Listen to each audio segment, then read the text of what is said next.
I had to pull this, I know you always sometimes do the may I ask thing, I needed to do it at least once I in an don't interview, blame you. You are the first one to do it, actually. No one has said no. Well, that's how this goes. Man, okay, that's off my bucket list now. Okay, really good. Welcome to Metaverse Degen. I'm Lion. This is no Rhapsody is currently working with a plumber, but we are here joined by our fantastic guest. Who are you? Hello. Oh, I have to say my name now. Yeah, my name now. Sure, I can do that. I was like, I figured I'd do the cute anime girl pose. I always like to do this one when we do photos, like you see in anime, because this is a cute anime girl. Yeah, my name is Maebbie. Most people call me Maebbie or like any other variation of the name. I have one friend. He calls me a Maybelline, like that cosmetic line. But it's all good. Any variation works for me. I like to make vaults and also do a few of the tools. And yeah, I built up quite a network of knowing quite a few people in the VR space in particular. And I always like to leverage that part as well. Oh, well, I'll ask well, you've already answered one of the questions. What are you known for? What got you into VRChat and what got you started with all of this? What are your origins? Well, I just bought the OG Vive in 2017. I was like, let's try out VR, because the last time I used VR before that was with the Oculus DK1, like the very first one, the one you could play TF2 with. And then I didn't do VR too much, just like trying out some demos, and I bought the OG Vive, and I was like, well, what games are actually available, and there was one called VRChat. So like they were telling me I can chat in VRChat. Wow, I can chat in VR. Wow, VRChat, that's a good game. So yeah, that's basically how I started playing it, and I just stuck around ever since. And at some point, I even started making vaults. And, my very first vault is still my favorite, actually, which I'm remaking right now. It's the Aria Company vault, which is based on my favorite anime, Aria the Animation. Everyone, check it out. It's ARIA, best anime ever. Oh, so what were some of your first steps in VR like, and what led you to making worlds? Did you have any experience prior to that as well with Unity and Game Engine stuff? Well, not with Unity in particular, but I did used to make some vaults using Hammer, TF2 vaults. Oh, Those are on a different online ID though, but if you want to dig deep, you might find them. They were also somewhat popular, but like not, super popular. And, just transitioning into like the Unity workflow. I started with Pro Builder, but I quit in 2019. So since then I'm using old Blender. Wasn't that hard to me. But a lot of the stuff that, are great in Hammer, like the power of 2 grid that it uses, which is like where you can like press a button and then you like make the grid like twice as fine, or like if you press minus button, you make it like half as fine, is a really good workflow. And I adopted that very much also with my Blender stuff. And, yeah, a lot of the skills did translate pretty well. oh, And that's how I started. oh, wow. So how different is Hammer to Unity? May I ask, the two different engines, and how do they compare and contrast to each other? Oh, they're quite different actually. I mean, the Hammer engine, it's a bit older, but like it uses something, a binary. I don't even know it's like BSP files. It's a binary something thing, and basically you need to make sure that like there's no leak. So like usually you have like a skybox and everything, and in Unity, well, usually you can just put everything into like a vault and then like blend it into each other just like you want to. But like with Hammer and the source engine in particular, you have to really watch out that like nothing goes outside the void. So like you imagine it in a way that there can't be any hole that goes to the outside vault. Like everything needs to be contained in like a hollow box, essentially, to simplify it. Well, never put like a large hollow box around your vault, for optimization reasons, but like everything needs to be inside hollow box. And in Unity, you can just place anything the way you want to, and there's like more freedom in it. But it also leads to people being a bit complacent about optimization itself if there aren't, if they have that much freedom. But yeah, Unity is definitely easier. Oh, so what are some of your early days in VRChat like, and what led you to making worlds or want to make worlds? Mm. My early days. Well, as you see, my charisma is just so unbound and like elevated. I needed to start out as a mute, to hold back a bit, to give other people a chance, to compete with me. Oh my God. Um, so I started out as a mute basically, but every now and then, of course, I still use the same avatar as when I started essentially. So, sometimes, people come up to me and I was a mute, I even had drawing on this, but I removed it for like quest optimization reasons.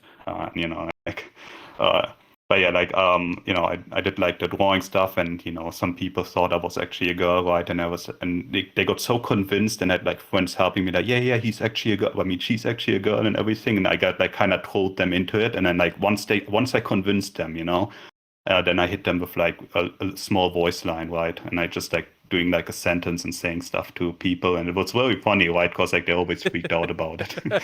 I always had a lot of fun with that. I even have some videos on my channel, like from very, way back where like, I tricked some people and like they freaked out. Good times. Whoa. So what made you want to unmute then, may I ask? I guess it was just gradually, I mean, like, I was never shy, particularly about talking, and like I talked before VRChat, and like when I wasn't in VRChat, so at some point I was like, I do all the Vault stuff, and like I talked to like a bunch of creators. It just kind of kept growing on that point, and I just started talking, doing like talking stuff more and more, and and then that's kind of how it shifted. But yeah, I know like with a lot of mutes, like they need to work up the courage at first, and that's fine too. Okay. And since I can do all the like, I know the mute meta, right? I have no problems talking with the mutes. And being a mutant these days is much easier. Like back then, you had to like draw in a way, and you have to draw like your messages, right? And you couldn't draw too fast because then it looks like cause the update rate kind of thing. If you draw a circle really fast, then it looks kind of like a square because like the drawing point only updates 4 times, right? But if it was like a bit slower, then you like would actually see the letters and everything. But now you can just like type stuff in the chat box. Made it a lot easier to communicate with mutes. So all is well. Oh, okay. Now, what led you from your mute days to want to upload your first world? What drew you to that kind of passion? Well, I guess I wanted to recreate something from my favorite anime. I mentioned it earlier, always gotta mention it. Okay, Aria the animation, and I wanted to put Aria Company, which is like one of the like main locations in that anime, and I wanted to put it into VR so I can visit it. Right, I can actually visit the Aria Company from my favorite anime, and that's where I put a lot of work into it. And that's how I started my creator journey, I suppose. And from there on, I made like a bunch of other worlds, and I always put like some Aria references in it, well, in some of them anyway. And maybe as a legacy or something. But yeah, it's all started, because I liked the anime and wanted to recreate it in here, and I did. Oh, so what has been your favorite and the hardest thing to learn making worlds, Unity, and Blender, and all of that? How did you overcome that problem? The hardest thing. Hmm. Well, I guess the hardest thing, Pro Builder is pretty easy actually, like that's the easy part. Optimization is also actually kind of easy. I guess the hardest part is like the switch to Blender, but like, not because Blender is hard per se, but because I wanted to make my own Blender config. And usually when you are in Blender, you like drag the middle mouse button and you drag like the scene around, or you like rotate in a weird way, and it is not quite as intuitive. Like in Unity, you can just like fly around, hold down the right mouse button, and then WASD through the entire scene, and you can't really do that in Blender. So the hardest part was like figuring out how I can translate this kind of movement and also the power of 2-grid, but that was easier. Like that kind of movement into like my own Blender config, so I can actually start using a Blender as like a really good way to make large environments like the one we're standing in right now.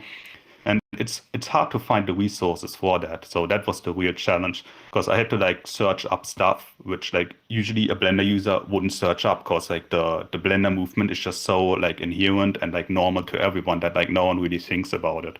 but for large environments, it's just kind of not good. So I went on like the Blender Discord anyway and like asked people, and they were like, "Why would you want to change the way you move in Blender, right?" And I had to like rile them up a little bit. If you go to the Blender community Discord and search my name, you'll find like some post of me from like 2019 riling them up a bit, and it worked. Okay, so like they gave me some pointers. They're like, "Well, I mean, it's probably not a good idea, but you can probably do it this and this way."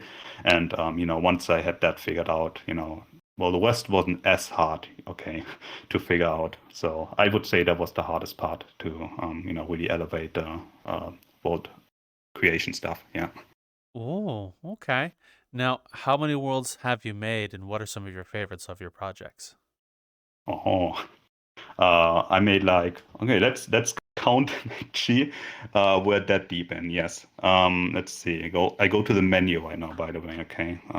So let's see. 1, 2, 3, 4, 5, 6. Does this count? I guess 7 on VRChat right here. But I also made the Chill Out VR Hub. Chill Out VR, the other social VR platform. Am I allowed to mention it in the VRChat podcast we're doing right now? But yeah, I like social VR stuff and Chill Oh, Out VR wow. as well. So I made the Hub World in 2021. I offered, by the way, okay, to Oh, make wow. it, and I made a little pitch. And if you download Chill Out VR and the first world you spawn in, that's also for me, Chill Out VR Hub. And I also made a Christmas event world on Chill Out VR, which is like on a volcano, really nice actually. Like volcano, you're like inside the volcano, it's dormant, okay, you're not gonna die, and like it snows in there, and you can like ride down inside, like from the top of the volcano, like from the ring basically, and then you ride inside, and then you like ride on like a little sled, and that was a really fun project as well. And yeah, but I guess I mean my favorite vote is that is the Aria Company one, but I guess from a technical standpoint, Toll of Ether and Eventide are my best works so far, I would say. Oh, now how many platforms have you tried and done stuff in, may I ask? Mm. So yeah, I kind of I like to look at all social VR platforms. It's kind of a thing I like to do just because I think it's better if we had like multiple social VR platforms instead of just like one monopoly. Not just, cause it would help to like have like different flavors of the same thing, but it would, at the worst case, it would help VRChat to kind of adopt some of the ideas that the competition had thought up. Like they found with Chill Out VR, they found some interesting ideas that they also adopted into this game, kind of like the drone. But the physics on the drone on Chill Out VR aren't as good as here, by the way. But that's all the stuff like that. They like they're obviously not in a vacuum. So. Mm. But yeah, what platforms have I checked out? Well, I started checking the first alternative I was checking out was Lavender from a guy called June and a mysterious guy called Number Two. No one really knows much about the Number Two guy, but June, he's very ambitious, but like he's sometimes a bit misguided, so it didn't really take off as much. But he's still working on Lavender. So he started out making it in a Unity engine, then he switched to Unreal, then he switched back to Unity. Now he was like, you know what? All these game engines, they're trash. I'm just going to make my own game engine. So like Lavender's working on their own engine now. Yeah, I don't even know if the Discord is still public or to join, but that was the first one. Then of course Shallow VR I also checked out. Yeah, I was on Old Space, but Old Space, I don't know, they're a bit too like stuck up. They're too adult for me. And there was also an interesting one called Gamma VR, as in GAMA. That one is still under development by a guy called. I'm bad with names, but he's a good guy, and I uploaded my votes on there as well. He's kind of still working on that, and not to mention it. Okay, it's not a platform, guys. Okay, don't add me. It's Spaces, of course. That's currently where I'm invested, like helping them out a bit. Not on the development front, but just like doing stuff like making a short and trying to get it viral with the help of Lion, because he re-uploaded the same short on here with both our consent, of course. And yeah, Oh, quite a lot of these. Oh, I also did Hyperfy, but that was like it was kind of like a crypto thing. But yeah, that was cool. You could like play it in the web browser, But they kind of like they pulled a fast one on the early adopters. But that's just the usual in crypto. mm. So how do I know of a couple of them. Would you what what ones did you like, and are you still using Mask? You're obviously still here in Hmm. VRChat. I mean, I'm damn hashtag exposed. I'm still doing the. I'm obviously still going to chill out VR. Okay, like people say, oh, but there are only 50 people online. But yeah, they're all in a public instance. You can go and chill out VR. There are like 4 active instances usually with like people in public. You can just download it and then click active instances, and you see, oh wow, there are all the people there. So it doesn't bother me that much. I go on Banter every now and then. I didn't mention Banter earlier, but they're like the ones from the Quest side loading app. They're the same guys. They made a app too called Banter. Some of the old space guys moved over there, but I don't do Banter that much. Raccoon occasionally nowadays, and I still have an eye out on Lavender. Like Gamma VR, unfortunately, is not really usable yet. Like it's still like in development basically. But yeah, that's pretty much it. Like the biggest one is Chill VR. I still go there every now and then. Just talk to the homies. Kind of fun. So why Okay. not? Okay. Now, how do each of those platforms compare? Because things like Lavender and Gamma, I've never heard of before. Hmm. Uh, yeah, Chill VR has like a lot of interesting things, but at this point, VRChat kind of copied them all over. They got a bit too complacent on the development front because Chill VR, they like to think very long term. They want to be like, oh, we want to make it perfect, but then it takes a lot of time. And by the time the stuff is like, actually implemented, like doesn't have as much impact anymore. But what I like about Chill VR in particular is the prop system. So instead of just being able to upload avatars and such, you can upload like a prop, like the official CVR cube.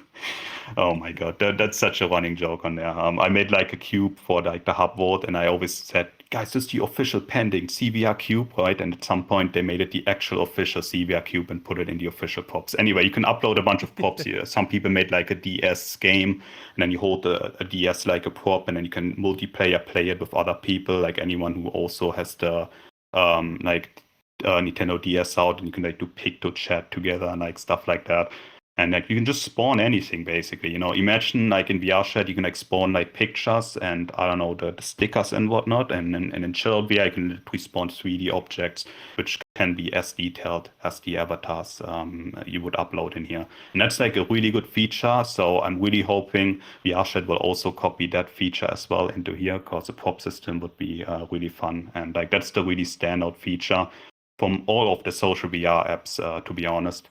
That that they have compared to VRChat. But I would also like to mention Banter here, because Banter has like really nice physics going on, like much better than here. Like there you can really like when you turn it on, right, you can like really simulate how you're walking, and you can push yourself up on things. Like Net, it's like built into the engine itself. You can push yourself up into. I hit my desk while trying to push myself up. Like all the stuff you can do on Banter, really fun. They have like some parkour stuff in there. But yeah, I don't think that would be feasible to copy over to VRChat. And I mean, of course, I don't play Resonate, right? But some people do. That one is quite unique as well. But not my cup of tea. Oh, I think if VRChat incorporated a prop system, I think a lot of people would be very happy, especially the Yeah, creative yeah. community. Yeah. Yeah, Okay. let's make this episode viral, like, and then like the VRChat devs will see it, right? And then they'll be like inspired to implement it. Think about it. It could happen. It could. Now, I have another question as well. Since you've said you've uploaded worlds to a couple of these platforms, how is it in comparison to each of the other platforms, building worlds and their engines and the different Uh, SDKs and stuff? What is it like? And I'm kind of curious. oh, yeah, I mean, most of the platforms I uploaded to, they use Unity. And I always made it my mission ever since I made it Holovisa that I keep most of what I make within Blender. So my workflow is like 90% I do stuff in Blender, and then the last 10% is just adding some buttons or whatnot in VRChat or other social VR platforms. And since I mostly rely on the standard shader and like use very few special shaders, it's very easy for me to just port that stuff to basically anything I want, because like the 90%, the hard work is done in Blender, and then I only need to adjust like the last 5 to 10% that is specific to the engine. So yeah, for Unity stuff, it's pretty easy. I just redo all the buttons. In Chillout VR case, I would just open up the VRChat Unity and on one end, and then the Chillout VR on the other end, and then I would just like go through literally every element of my Unity project and then check is there a button, and then like I would like copy it over to the Chillout VR equivalent. There are also some tools that do it automatically now for some of these. Well, only for Chillout VR, but yeah, that's pretty easy to do. When I upload to Hyperfy, they had like a weird workflow where you converted it into a GLTF file instead. So I did everything in Blender. They had like a plugin, and I just converted into it. Kind of just does it for you. It runs pretty well though, because I like to optimize it by taking everything, all the textures you see in the world, and I put it into the same material with like some really complex atlasing method, which I, by the way, made an extensive guide to, which you can find on VRC Library and on my GitHub page, of course. Oh, wow. So how would the optimization techniques, would you mind telling us about some of those things you use, especially within Blender? I'm curious. Oh, of course. Well, it always ends up with like you optimizing stuff in Unity, but work to do it before that is in Blender, in my case anyway. The easiest thing, I just want to preface it, if you want to optimize your world, it's actually really easy. You don't have to go as far as, I'm going to continue here, but like you just mark everything that doesn't move as static, and then you bake lights, and that will get you like 75% there already. But like I like to go like the extra mile and like go all out. So what I what I like to do is I just atlas literally every texture. So usually you would have like one texture, and like then you make it into a material in Unity, and then it tiles beautifully, right? You just slap it on whatever object you have on there. But my texture looks like, imagine like 32, it's 64 actually, 64 textures on like the same square, on a 4K square, and then like you have a 1K texture up here, and then one next to it, and like you have them like in a 8x8 grid, and then you have like a bunch of textures in there. So what I do is I cut up the mesh into evenly sized squares, depending on how I want to scale the texture. And then I take one of the squares from that like really big atlas, and then I put, then I UV map each of the squares to that specific like square on the texture atlas, and then like it will look like as if it's tiling, like the road we are on right now, or the building behind us, they're all kind of like cut up into evenly sized squares in order for me to atlas the thing. And what that means is most of what these worlds do look like. They are literally just using the same material on a standard shader, and that is really good for draw codes. And if you want to learn more about this like ancient art of optimizing a world, firstly, it's very effective to like get like a really optimized world, and secondly, like as said, you can like look it up on one of my guides. It's a really long guide, and you don't really have to do it all of that. You can also use trim sheets, by the way, which is a variation where you just have a strip of textures. If like one, it's like imagine like a 4K by 512 image texture, right? And then you have like each texture square like below each other in like a strip, and then you can like still tile it in one direction, but like you have like a bunch of textures in there. But yeah, that's basically how I do it. Not the trim sheet, but the stuff I mentioned before. So with the tiling or the strip method, how do you move the texture along for each item specifically so that it fits? Like, for example, how does the thing know the road is the road and the building is the building? Oh, I mean, you just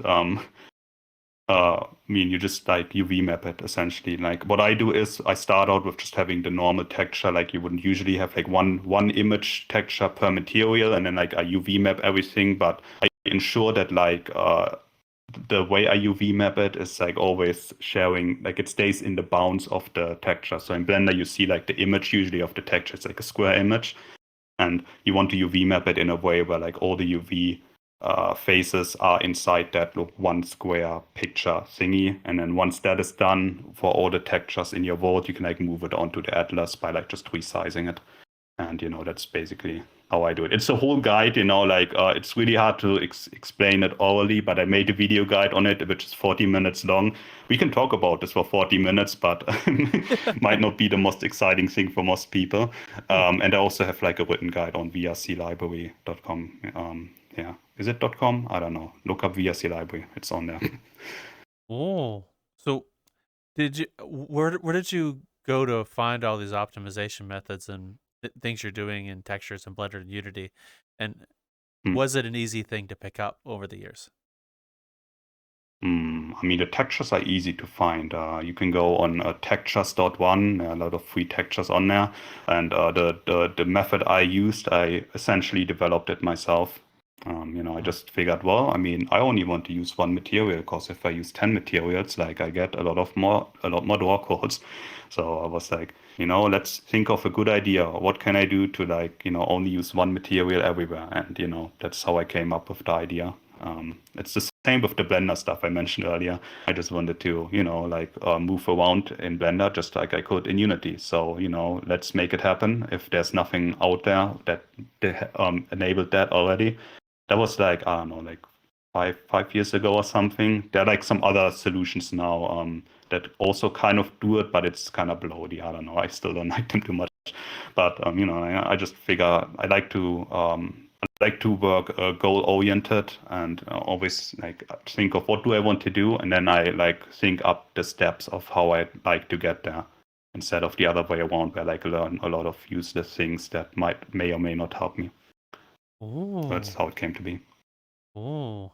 Well, thank you very much for explaining that. I do have another random question on something you've said earlier on in the conversation, which is you mentioned you made the spawn the default spawn hub for chill out. How did you Hmm. find yourself in that position, and how did the team respond to the world you made for them? Oh. Yeah, I like to pick my collaborations myself, basically. So someone told me about this new platform, Chill VR, in 2009. It was like alpha stages. So, Mm. I met the guy, shortly after I met the guy in, like just here in VRChat, because he was still in VRChat at that time, because the project Chill VR wasn't far along yet. So I talked to him a bit, be like, gauge his motivation. Then I joined his Discord, and for 3 months I just like observed, like I usually like to do, just see if the project is has enough energy behind it for me to be worth to spend my time onto it. Because like that's the thing, you always have like it's really important if you make something and you want other people to like help you out with it. Like it's important you have something to show, right? So people Mm. are like more motivated to actually help you out. Okay, so Mm. like that was what I was gauging, and I liked what I saw. So at some point I was like, they didn't have a hub world, and I messaged the guy, the same day I talked to the CEO. He changes his names every now and then. What's his name? Like Amayori is his name currently. But yeah.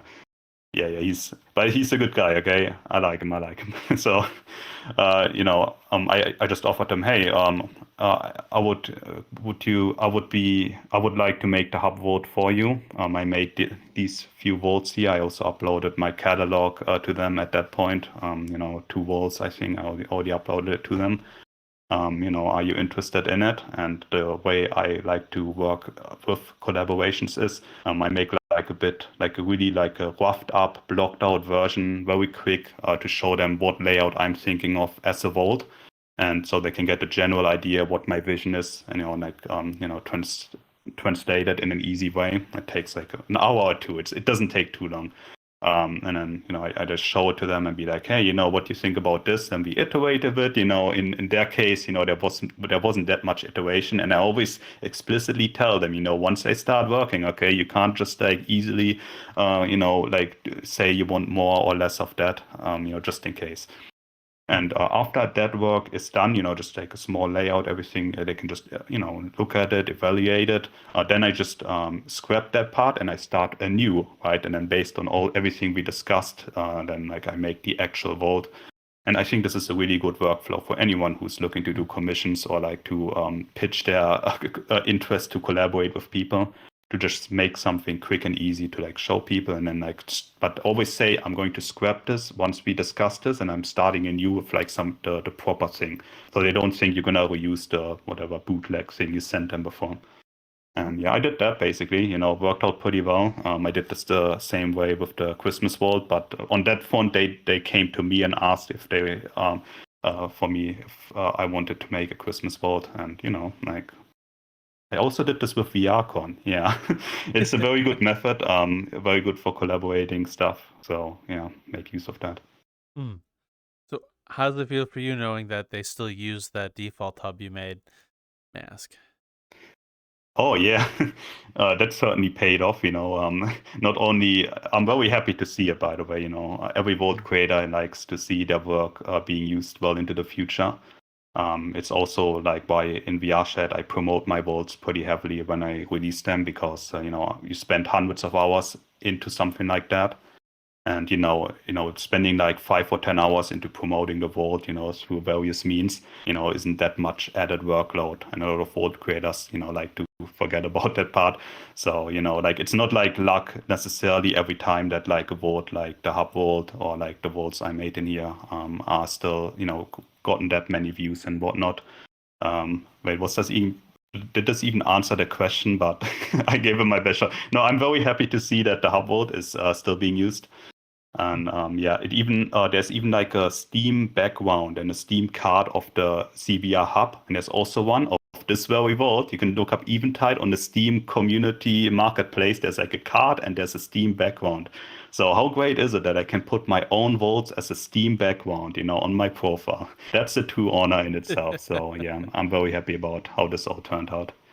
Yeah, not everything works out as well, but you gotta like roll the dice sometimes, and the more often you roll, the more likely it is you get something fun like this. Putting your own vault in the Steam profile never gets old. You did say something interesting I'd like to ask about. You mentioned you said that is the part that most world creators forget about, the whole pushing their world and content. May I ask what made you want to say that, and how important is that to like getting attention in your Oh, world? yeah, no, it's crucial. In fact, like a lot of world creators, they're just too naive. Like it's just they make like something really good, okay, like really beautiful vaults out there, and they put hundreds of hours into it. And then like they don't want to be like too imposing and be like like I don't want to like force people to go to my vault, or like I don't know, they say promoting the vault is just so much time. Like just putting 5 to 10 hours, talk to a few friends, talk to a few like groups, you may know some, you have some friends probably, maybe right in a social game, it is likely you have friends. And just talk to them, and then like or maybe ask a group, hey, you want to run an event here, just something very casual. And I like to take this a bit to the extreme sometimes. I come up with some very interesting marketing strategies. It cost me a few friends, but you can't win it all. And some of the stuff I did, it might still work, but I went to Twitch streamers, and I went to the middle to lower end mid Twitch streamers. So let's say like 10 to 50 viewers, and they're streaming VRChat, and they usually don't have as many people chatting with them, and maybe they're a bit directionless. So I went to their channel, and I always started with the line, "Hey, have you been to HomeBox yet?" I say HomeBox because that it worked the best for that one. So like I imply that I didn't even make the vote. I was just like, "Hey, I saw this interesting vote. Like, have you been there yet?" And usually they would say no. So I'm like, "Hey, yo, you should check it out." And then like they went to the vote. And that's how I got a few active people in there. And usually they also like the vote. Okay, so it helps if the vote is actually a good vote. It's a bonus. And once you have like a bunch of people, especially streamers, they also have a lot of friends, and then they might invite some people into the vote, and then it kind of can snowball like that. So that strategy is just so good. I think it would still work actually.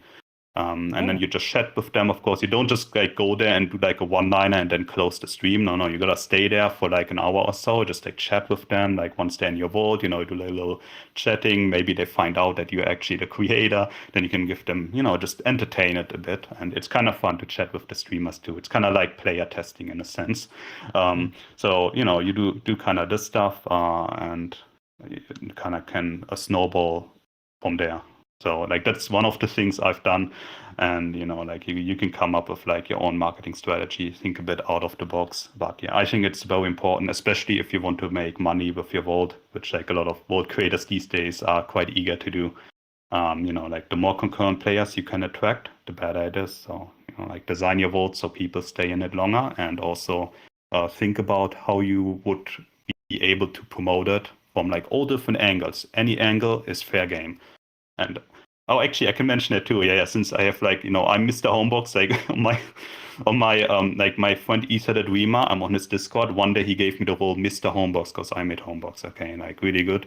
So I made that box vault in order to promote my other vaults, like as a proxy. So like, I was figuring, well, I want to make a box vault because that might be something that becomes really popular for a while.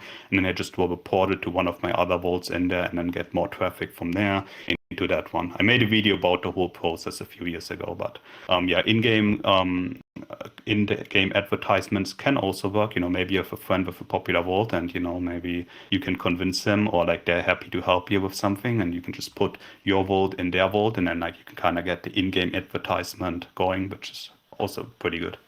Mm. So if you said a good way to keep concurrent players is find ways to keep people in your world.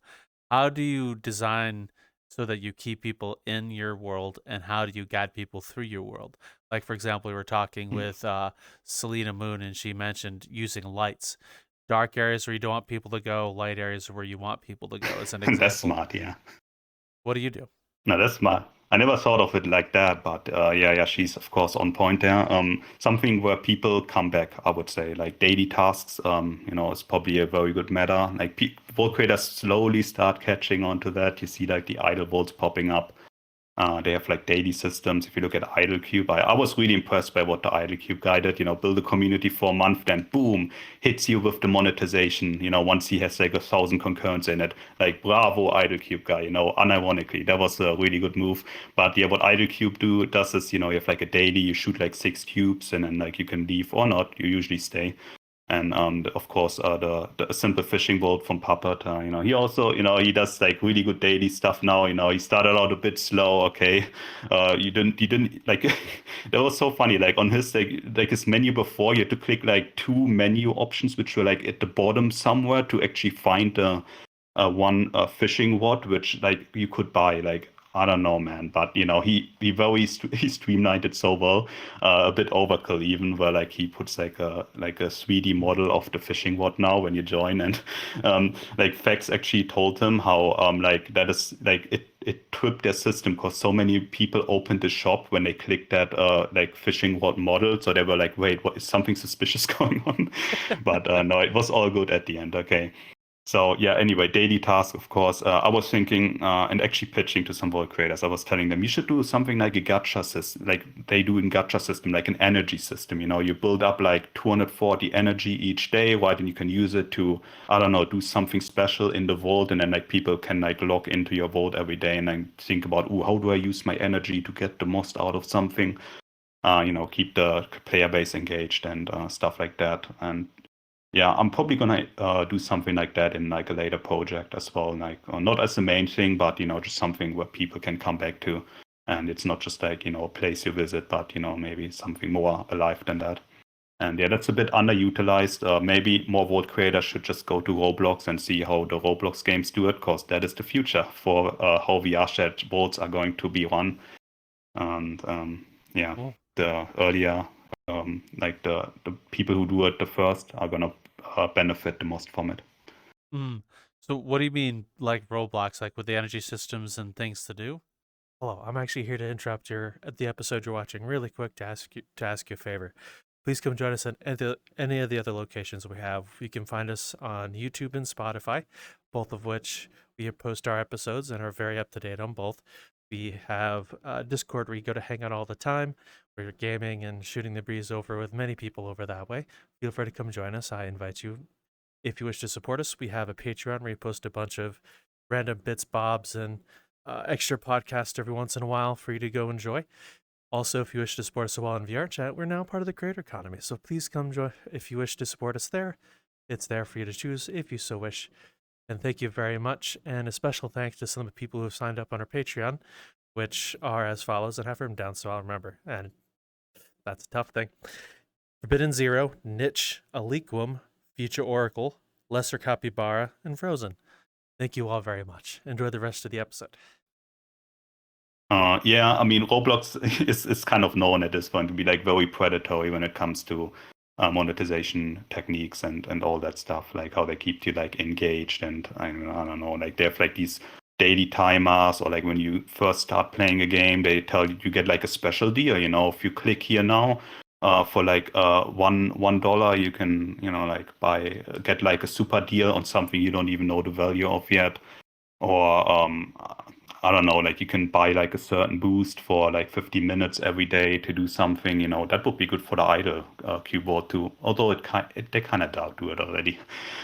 Stuff like that, where it's just like all these like engagement farm things that well, it could help you if you're looking to make a vault and also make money off it. Okay, that's why I mention it stuff.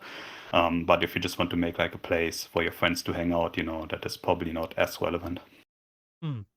So at what point were you thinking like this, how do I keep people in? How do I keep people engaged and entertained? How do I guide people to worlds? At what point through your world making did you just start thinking this way, and why did it start? Yeah, I think I'm a bit of an odd case. I just find it entertaining to like think about how can you extract the most money out of something.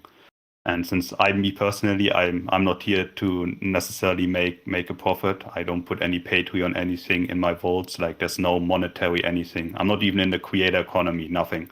But I talked to like a few creators, who did end up pursuing that path, and I found that so interesting, right?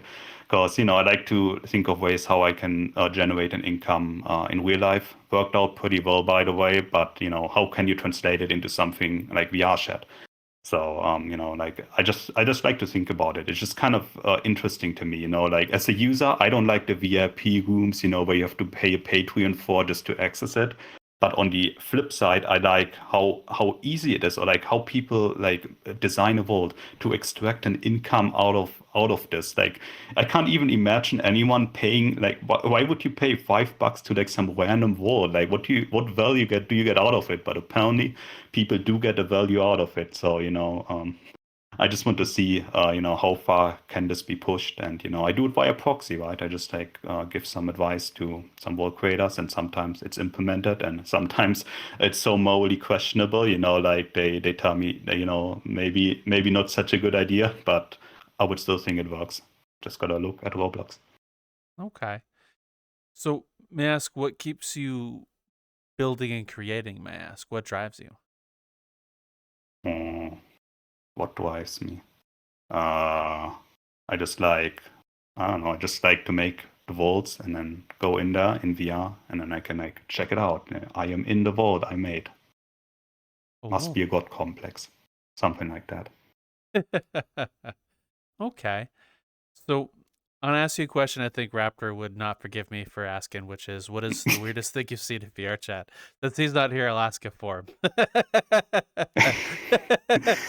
Yeah, Dirty Raptor, the very elusive, like guy in the background. I was checking out Dirty Raptor's profile. He says he's like 267 dog years old. Okay, so I converted it. Okay, is that actually the number? I don't know. It was like a number. I converted it, and it turned out he's 37 years old. But then you scroll down further, it says he's actually 55 years old. But isn't like one human year like 7 dog years? Isn't it something like that? Yeah, So like you would have to every dog, if 7 years is a dog year, so then his math is wrong, Yeah, just so you know, Raptor's also a little dyslexic.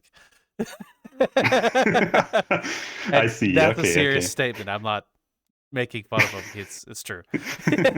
Yeah, Dirty Raptor, check your numbers, okay? Like, although Raptor, the weirdest thing. Raptor did that on purpose because he wanted to. For some reason, wanted people to work for his age.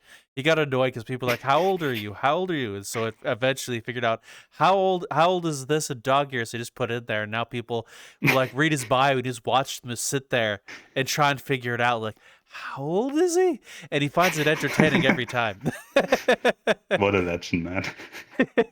Oh my! He got that similar idea from a friend of ours, Courtney, okay, I see. who converted the text into upside down text. So she would watch people read her bio and just tilt their head upside down trying to read it, and she'd be sitting in a world. You just watch people actively just turn upside down to read it, and it is the funniest fucking thing. Sorry to interrupt you. No, that's yeah, that's pretty good. Okay, so now we still don't know how old Dirty Web actually is, but the truth is probably in the middle somewhere. Okay, so oh my God, it's perfect. But the weirdest thing I saw in VRChat, I mean, most recently I made a short about that too. It's not technically a short, but there were like two kids, like literally like 6 years old. It was a new world. Like I like to hop into public worlds. That's basically how I play the entire game, just public worlds. Except right now. What is Friends Plus, right? Okay. Yep. But usually I'm in public worlds. And there were like two kids and they were just pretending to be babies. Like imagine 7-year-olds like pretending to be babies and like they were just going to the bathroom and like this one kid was like making fart noises, I'm taking a shit. And the other kid was just saying goo goo gaga, goo goo gaga. I have no idea, man. Like it stuck with me for some reason. That was pretty weird actually. I can understand why that would be weird. It's not every day you see full-grown kids or adults acting like babies in VR. I can see why that'd be the weirdest thing. Guess I'm one of them now. Ah. So, over the course of the years in VRChat or VR as a whole, what have been some of your favorite memories you've made? Well, I always like to like give tours of my vaults. So like when they're popular, you're living in the good times right now. So I like just showing people around every now and then. Like of course, most people they never recognize the creator. Okay, they're like they never read the signs. Okay, I always tell people, yeah, no one's gonna read the sign. And if someone found out, wait, aren't you the creator? I'm like, yo, keep it low key, mate. Keep it low key. And then like we just like run around and I took them around for like a little tour if they wanted to. Right? I didn't like ask, hey, you want a tour or something. I just like walked around and they followed. I was like, yeah, check this out and like look at the line, dude. You can actually walk up the line on the 12th of Easter. You walk up the line for 5 minutes, you get to secret area. And I was like, but yeah, don't do it, man. Okay, it's just so strenuous. You should have like make memories with the people down below and all that. So I always gave them the pitch, like, and they went up the line anyway. By the way, so I followed them up the line. Okay, stuff like that, and I always think that was always like the most memorable part where I could like do like little tours of my vaults. And I always I don't go to the vault meetups. There's like the vault meetup on Sunday, every Sunday. If you want Community to get that one, the community meetup. If you want, by the way, if you want to get your vaults out of community labs, release it right before the vault meetup, and then like get everyone in there when you show off your vault in there. That's a hack to get it out of com labs. But anyway, there's another way too. Actually, me and Code found out trying to work on Virtual Gauntlet, another project of ours. If you keep it privated and then bring people into the world, when you make it public, it'll just skip community labs entirely. Oh, what? So wait. You get like 10 people in, and then you make it public while they're in there, or keep it private to get the view or the visit count up. You can pull people in, and as long as the blueprint ID stays the same and the private and the public, it'll just count it as the visits. So that when you make it public, it'll just pop out depending on how many favorites you get. So a way to get favorites, as I said, is community labs. So you can kind of fast track it a bit by doing a combination of bring your friends into your world repeatedly while you work on it, keep the blueprint ID the same, and then by the time you want to go public, you already have enough visits to count part of that anyway. Wow, that's smart. I need to try that. Wow, thank you for that. Like you like to say. No, that's a great trick. I need to try that. Wow, that's smart. Okay, well then scrap my idea with the World Meetup. Like no, still go to World Meetup. It'll help you because I think you still need visits. I think, but you can get favorites, but you can still get visits that way. I see. Whoa. Yeah. I forgot the question by the way, but that was great wisdom. I appreciate it. I need to try that. I forgot it too, I'll be honest with you. I have like 2 collective brain cells. Oh, wow. That was more interesting anyway.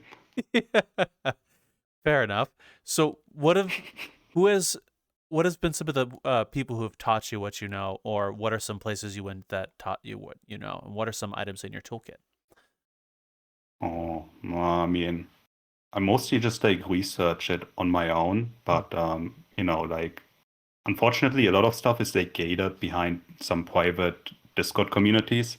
So like I'm afraid to admit like some of the like more niche things, like information which I base my like strategies and everything on. So that came from like VRC prefabs. It's not as active as it is anymore.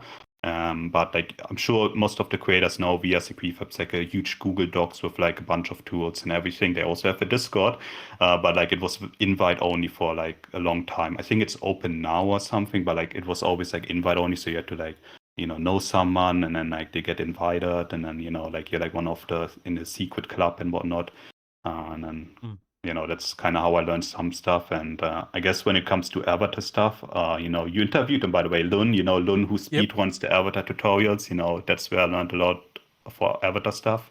Oh, But wow. I mean, for the vault stuff, I just like research stuff myself. Oh, and shout out to the Blender community from like 6 years ago that helped me indirectly to make my config, even though it might not have been as willingly as they like to admit. But that stuff.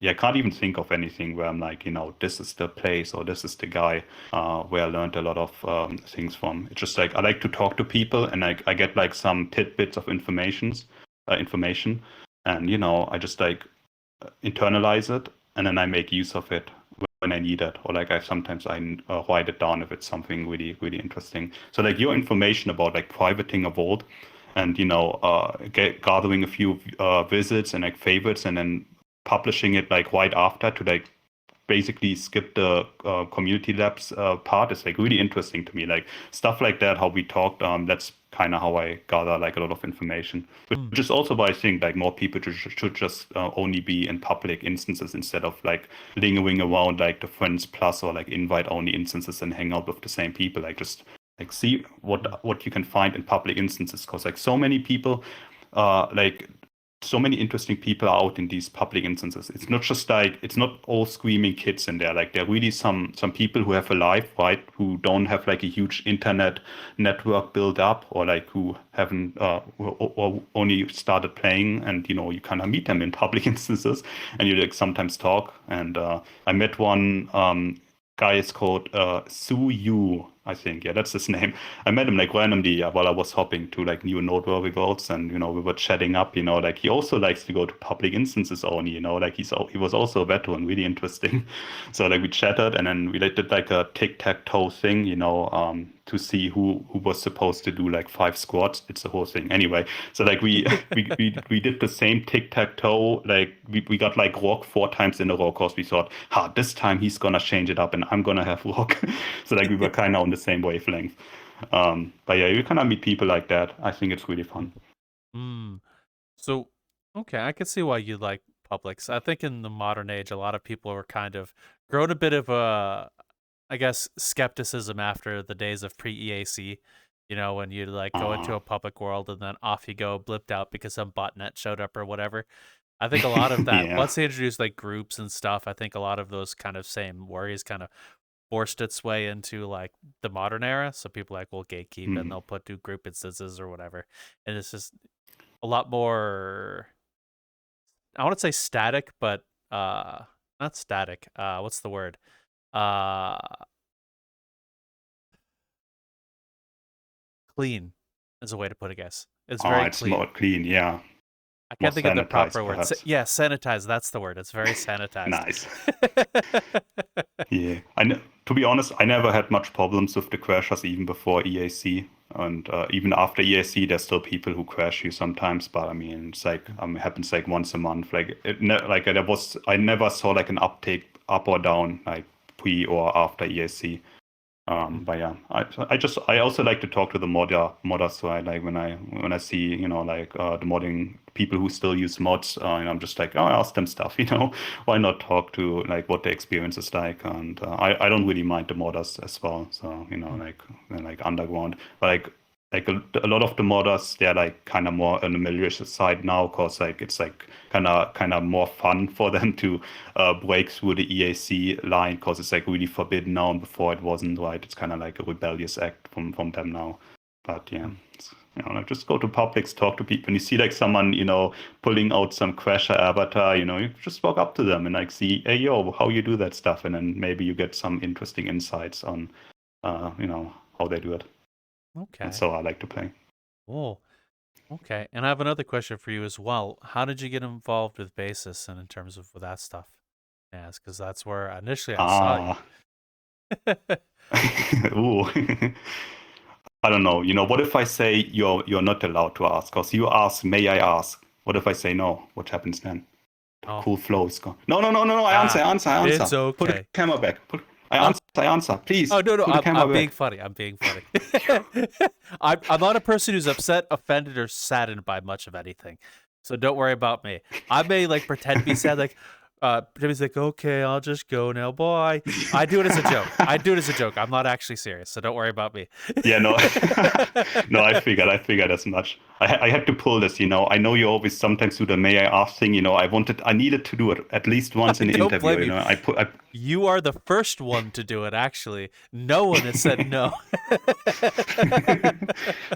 Well, that's how this goes. Man, okay, that's off my bucket list now. Okay, really good. Oh, okay. That's actually a good segue though, because I actually met Dooley in a public instance. I was on my old account, Meverse. Okay, not as secret as you think. That guy has a whole different story, but that's my old account anyway. Because that was my Quest account. I tested stuff on the Quest 1. When I was one of the first Quest vaults with the Toll visa, so I had the Quest 1. So anyway, I went through a few vaults. I saw a new vault. I went in there. That was 2019, and guess who I run into? Dooley, of course, the guy who made bases. So I was like, oh, hey, nice vault, dude, and then we chatted a bit, and I was like, hey, yo, I'm gonna add you on my main account, okay? And then I chatted a bunch of more times with Dooley, and then VRCon came around, and he was involved in there, and they were kind of short on the vault creation part, so they didn't have vault creators, so Dooley recommended me and got me kind of in, and I say usually I like to pick the collaboration stuff myself, but this time it was more or less handed to me. And I kind of met him through the VRCon stuff, and he got my back. I learned later on, because I was negotiating pretty hard with the VRCon people, because I'm not a pushover vault creator. Okay, if I'm helping you, I want kind of something in return. So I didn't negotiate give me some money or anything, but I was I want credit placement in the top spot of the credit sign thingy, and I want I want to pick a portal spot inside the portal area of the VRCon area, and I want my vault in it. Those were my terms, okay? So they were thinking about it, and Dooley had my back. He told me later on, he was saying, well, if you want the vault to be finished, you either take a steal or you're gonna be fucked. So yeah, that was one of the other things with Dooley. So I gained a lot of respect with him, and at some point, fast forward, right? Then he started doing bases. He DMs me. He's like, hey, I'm making this thing, check it out. And I was like, ooh, bases, that is a good idea, right? A little framework to skip the whole annoying making VR stuff in it. Bases is really good. It does the IK stuff for you. It does the tracking stuff for you. It does all the annoying VR stuff. You can make a game and you just pop in bases, and then all the VR stuff is basically handled for you. Really good idea. So I went through all of that. So I found that that is such a Dooley thing though, right? Because he's the kind of guy, when a company looks for someone with 10 years experience in the VR field, even though the VR field is barely 10 years old, he's the textbook guy. He's the guy they imagine, right? Because he does it all. He did it all with he did the assets, he worked on VR games. I don't know, man. Then he just start do bases, just, why not? I've done it 3 times already, doing the same thing and integrating all the annoying VR stuff, might as well make it open source. Then he actually does it. Dooley is a legend. So anyway, he sent me all that stuff, and I read through his README, right? And I had to ask, okay, Dooley, I don't really understand this part and this part and this part. It kind of as good as Dooley is as a developer, he's just when he writes something, sometimes it reads you only understand it if you actually already know what it is, and it's kind of pointless as a readme. So I just rewrote the whole basis readme. When you go to the GitHub page and the text that is below there, that's basically most of the stuff is now written by me, and I wrote it in a way where it's very easy to digest, and where it's very clear not only that it is not a platform, which was a huge thing for confusion. It's not like VRChat, it's not like a game. It's that you pop it into your own network VR game, and then the VR stuff is handled, okay? And then there's no, you don't connect to anything. You can put it on Steam basically, right? Just to keep bring everyone up to speed. So Yeah, and I rewrote the README. So like now it reads like, it's A, it is a framework. B, it kind of explains what a framework actually is, right? Like, in context and everything. And then C, like it's like very, like it describes it. So it's easy to understand for people who never, like who don't even know what basis is. And, this is like basically my own contribution. And I don't do much dev stuff, but I like to think of how can I help to boost the reach of a project. So like the same way I made these short videos, it was my first venture into it basically, and I just like looked up, like doing searching up the shorts meta and all that stuff. It helped that I already know how to make YouTube videos, but yeah, then I reached out to you, like here I made these videos. As you may have noticed, I reached out like 4 days later, so you could see that the shorts actually got some views before I message you. It's all like part of the strategy ultimately, right? Like it looks better if you see, oh, the video has 800 views already, and now he's asking me to re-upload it. Wow, that's free real estate. Boom, got him. I mean, you probably would have uploaded it anyway. I know like you seem to be quite impressed by Basis as well, which I'm very happy that you made the interview, by the way, with Dooley. But yeah, that's why I made the shorts, and then like I try to like contact people who I know who might be benefiting from Basis.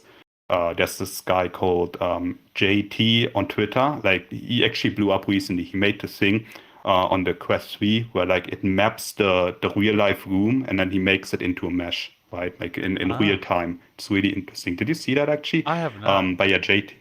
Oh yeah, that's good though. Like imagine you like in your room and like you look at something and immediately it becomes like a mesh tool and like it maps out where the couch is and where the walls are and everything like immediately, and then you can put a game on top of it. Like for example, you want to do laser tag with your friends and you have like 2 VR headsets and like it maps out your entire living space immediately. And if you close the door, then the bolts or the demo show bolts, but like the laser won't shoot through the door because like the headset immediately maps that stuff out and all that stuff. And wow.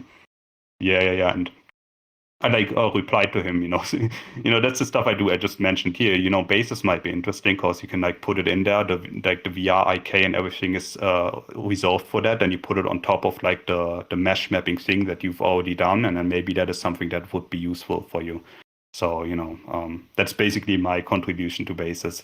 Not as much the dev stuff. So I'm like the guy, like the useless GitHub contributor who has like tons of contributions, but like never actually contributes to code, only to the README stuff. Quite proud of that one. Maybe I shouldn't. Oh, well, if you're proud of it, be proud of it. Any help with small projects, I'm sure help a lot. Like even coming from like a Metaverse Degen perspective, early back in the day, every little thing helped. Every little conversation, every little message. It may not seem it like in the grand scheme of things as Metaverse Degen grow. Did the conversation I had with this one dude really matter?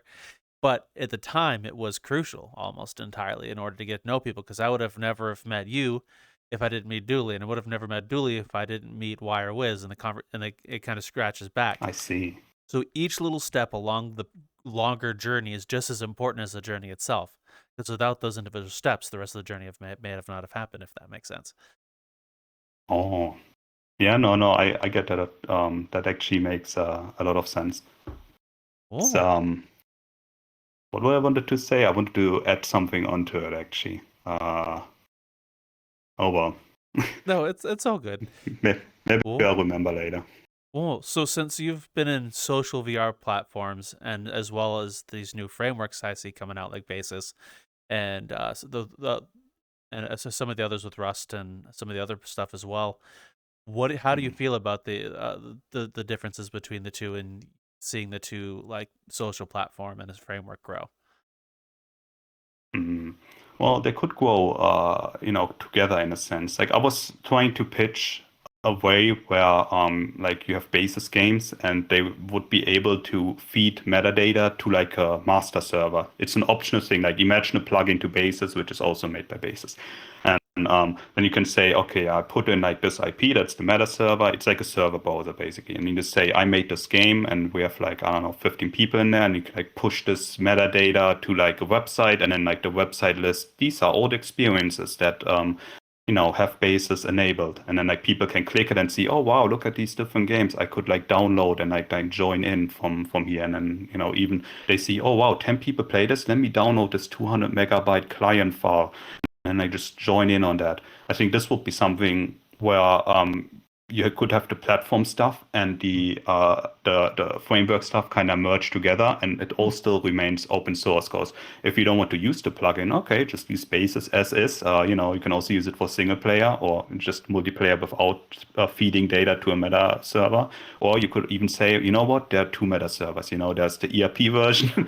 I don't know, if someone makes the ERP version of it and someone makes a non-ERP version of it, right? And then the official one, of course, is sanitized, and then the other one isn't. And like you could kind of play along with this stuff, and it's still very open. Kind of leans into the federation part, but perhaps not really.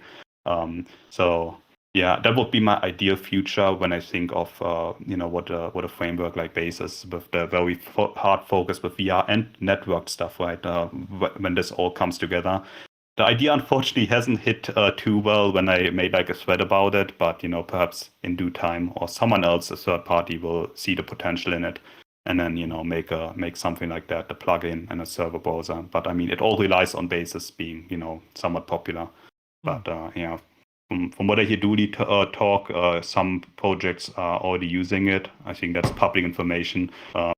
Just a matter of like which ones are using it. Well, I don't know either, I guess.